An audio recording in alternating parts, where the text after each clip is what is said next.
रमा काय मी बोलल्यावर तुला जरा वाईट वाटेल, तर तू जे काही करते ना तू समजा मूर्खपणा आहे. अगं छोट्या मालकाने दुसऱ्या मुलीशी लग्न करायला होकार दिलाय.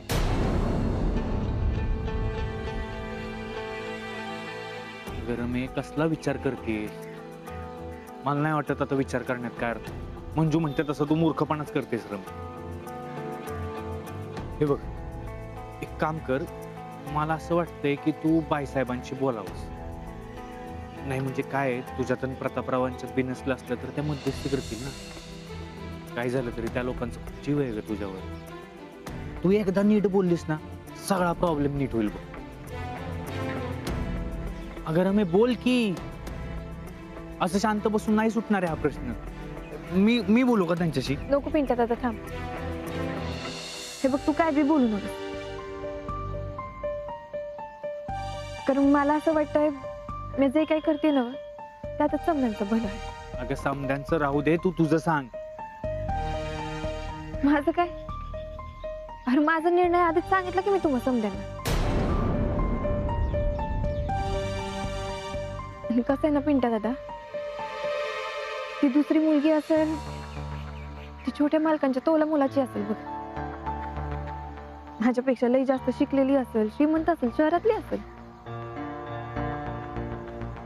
मुख्य म्हणजे जाधवांच्या घराला शोभला अशी असेल.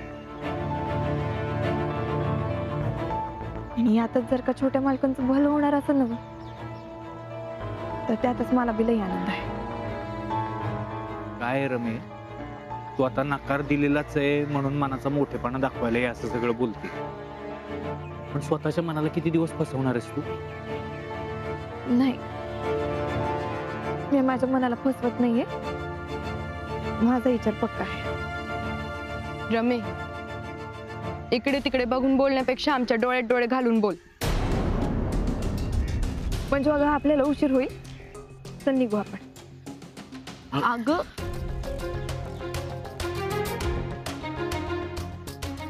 पिंट्या दादा, ही किती बी काय बोलू दे, परती हे समज स्वतःच्या मनावर लादून घेते बघ.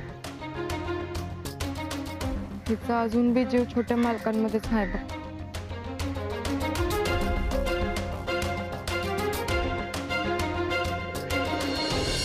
आता माझा रमा यांच्याशी काहीही संबंध नाही. तुम्हाला कितीही काही सांगण्याचा प्रयत्न केलास ना तरी तुमचं एकमेकांवर किती प्रेम आहे हे चांगलं माहिती आहे मला. एका क्षणात एखादा गुंता सुटावा इतकं सोपं नसतं रे नातं. आणि हे तुलाही चांगलं माहिती. बरोबर बोलते ना मी? नाही, मला नाही तसं वाटत. हे बोलताना सुद्धा तिच्यात गुंतून राहिल्याची सल तुझ्या डोळ्यात अजूनही दिसते प्रताप. गोष्टी अशा अचानक नाही घडत रे, आणि नात्यांमध्ये तर नाहीच नाही. का वागतोयस असं प्रताप? काय झालंय अरे? तुमच्यात काही भांडण झालंय का?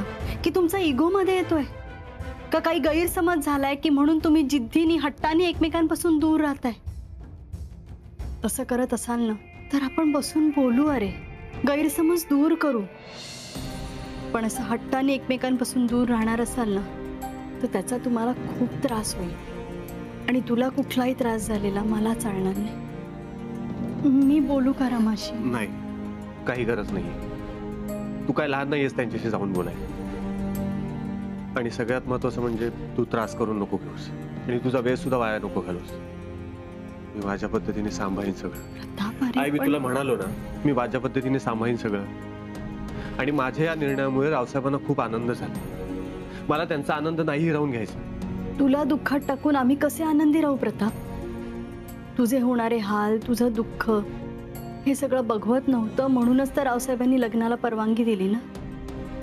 तुझा आनंद रमा बरोबर राहण्यात आहे हे सगळ्यांना माहिती आहे प्रताप. असं अजिबात काही राहिलेलं नाही. हे तू अगदी मनापासून बोलतोयस?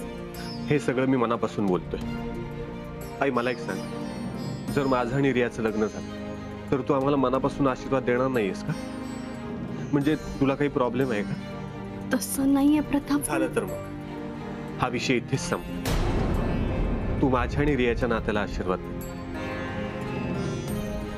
आई, आणि अजून एक विनंती, रमा, या विषयावर आपण पुन्हा नको बोलूया प्लीज.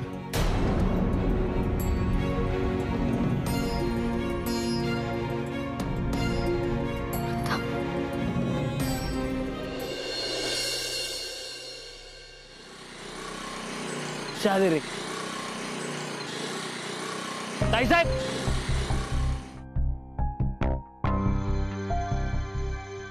नमस्कार. ते जरा बोलायचं होतं तुमच्याशी म्हणून हाक मारली.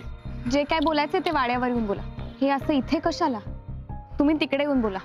अहो ताईसाहेब, आलो असतो वाड्यावर, पण आता काय परिस्थितीच तशी नाही राहील. म्हणजे रमानं. कळतंय मला. बोला, काय बोलायचं तुम्हाला? आता बोलायचं म्हणजे तसा विषय खूप मोठा आहे. तुम्ही चहा घेता का? या ना, चहा घेत घेत बोलू आपण. नाही नाही, चहा वगैरे काही नको. तुम्हाला जे बोलायचंय ते तुम्ही लवकर बोला. मला जरा रामान प्रतापरावांविषयी बोलायचं होतं. आता 2 दिवसांपूर्वी प्रतापराव भेटले मला, पण काय माझ्याशी नीट बोललेच नाहीत, नीट वागलेच नाहीत माझ्याशी. नाही म्हणजे मला कळतच नाही ते माझ्याशी असं का वागतंय. मला तर असं वाटतंय की रमान प्रतापरावांमध्ये जे अंतर निर्माण झालंय ना, त्यासाठी आपण, म्हणजे मला असं वाटतंय, पण त्यांनी उद्या प्रतिसादच नाही दिला तर आपण काय करायचं. म्हणून म्हणलं जरा तुमच्याशी बोलावं. आपण काहीतरी करू शकतो का त्या दोघांना एकत्र आणण्यासाठी? आपण काय करणार? हे जे सगळं घडलंय त्याला रमा जबाबदार आहे. तिने आधी हे नातं तोडलं, तिने नकार दिला. दादाची काहीच चूक नाहीये. मग त्याच्याशी बोलण्याचा प्रश्नच कुठे येतो?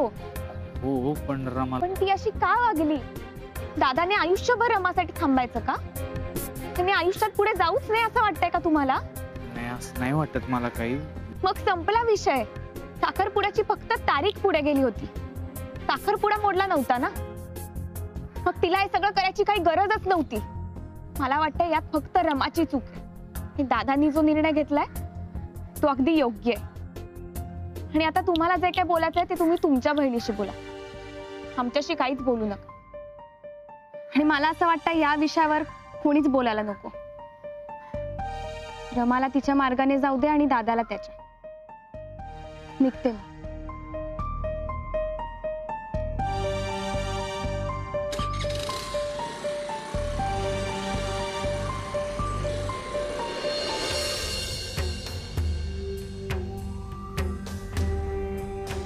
मग कशी वाटली तुम्हाला रिया? काय अहो, तोंडाने बोला काय ते. कशी वाटली? सामान्य वाटली, सुंदर वाटली, कशी वाटली सांगा. छान वाटली. छान आहे. अहो, लाखात एक आहे, लाखात एक. अशी मुलगी शोधून नाही सापडणार. समाजकारणाची आवड आहे तिला. सोशिओलॉजी मध्ये MA केलंय.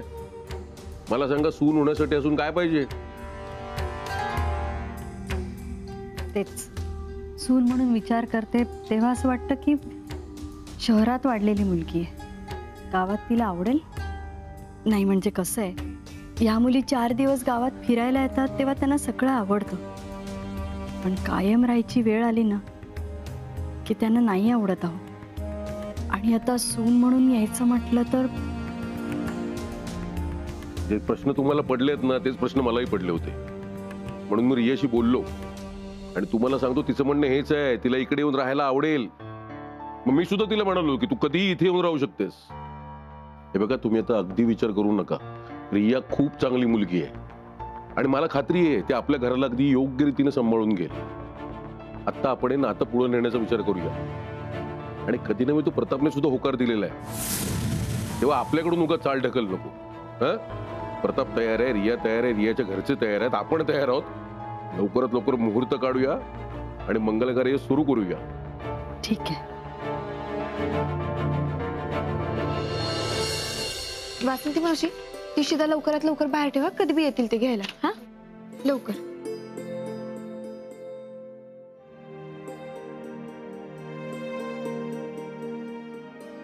मावशी, ती लोणच्याची ऑर्डर कधीपर्यंत? संध्याकाळपर्यंत होईल पूर्ण.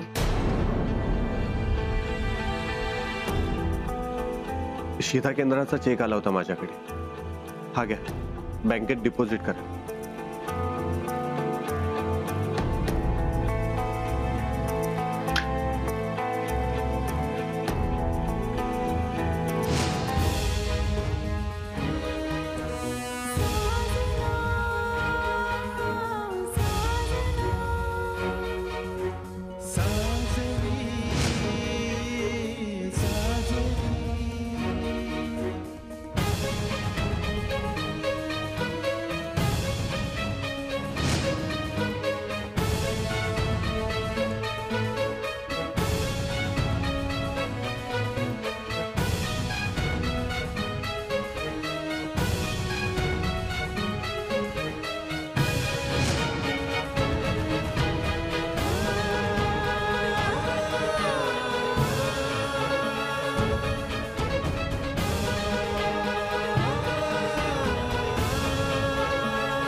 छोट्या मालकांना बघितल्यावर अजून बी धडधड वाटते. मनात अजून बी कुठेतरी हुरहुर लागून राहते. नाही, हे समजा मला थांबवायलाच हवं आहे. छोटे मालक समोर आले की मी हरवून जाते. पण असं करून चालणार नाही मला. आता काही बी करून त्यांच्यापासून दूर जायला हवं, लई दूर.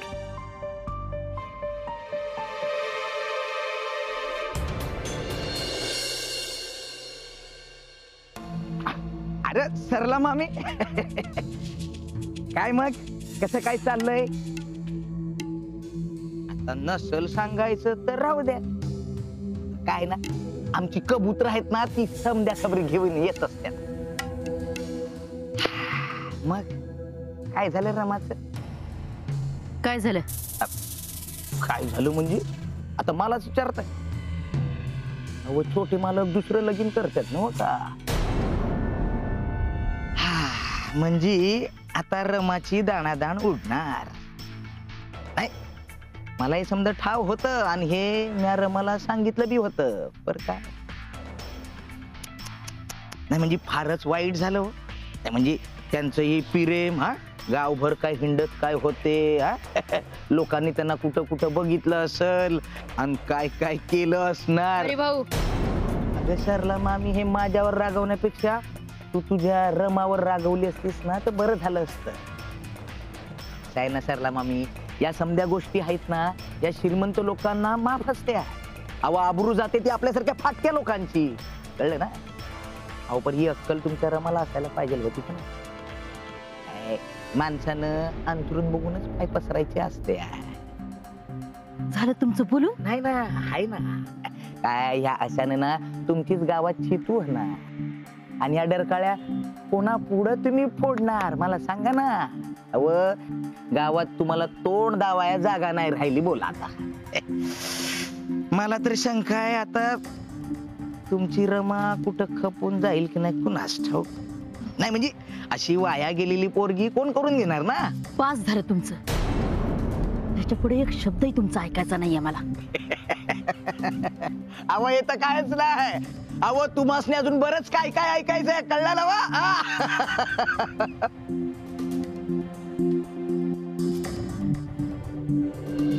सगळ्यांचा विचार कसा एकाच दिशेने चालला की गोष्टी कशा पटापट जुळून येतात. आता नुसतं पण ठरवलं की नवीन नात्याला सुरुवात करायची आहे की पटापट गोष्टी जुळल्या. म्हणजे मोहनरावांचा फोन आलेला. काय म्हणाले?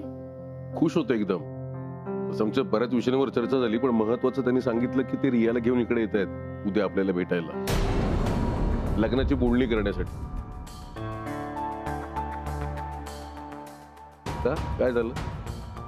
उद्या काय वेगळा प्लॅन आहे का तेजू? नाही रावसाहेब, असं काही नाहीये.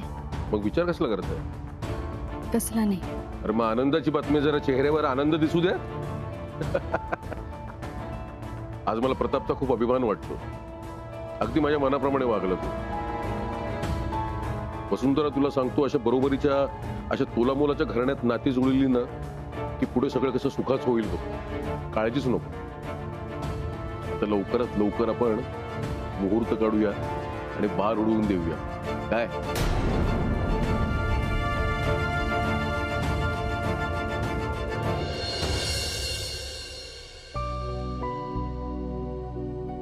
रमे, अगं म्हणजे तू ये ना, बस.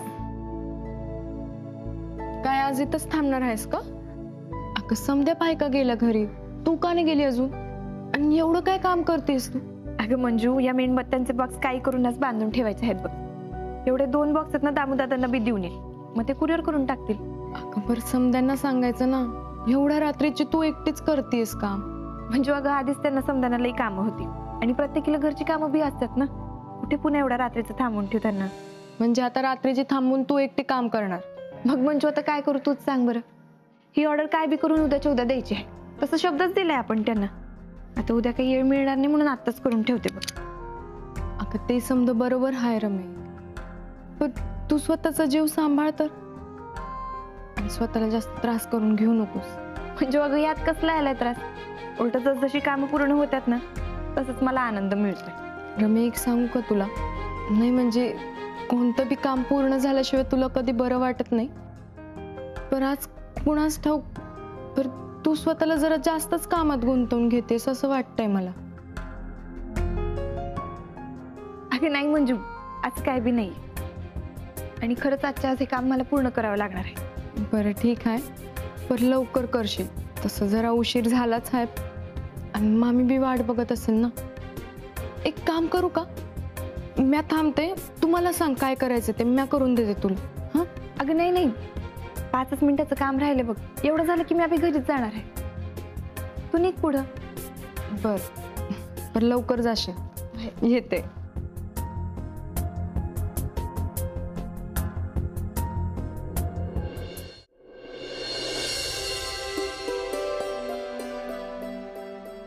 रमा, अगं काय एवढं सामान घेऊन घरी कशी काय आली तू? अरे देवा, मामी अगं हे समजा सामान दामोदादांकडे द्यायचं होतं, ते कुरिअर करणार होते. गडबडीत घरी घेऊन आले वाटतं. रमा, गडबडीत नाही आणलंस तू इथं. ते तुझं चित्त थारावर नाहीये. काय अवस्था करून घेतली स्वतःची, जरा बघ स्वतःकडे. अगं नाही मामी, तसं काही नाहीये. रमे, शांत बस बस बस बस बस. अगं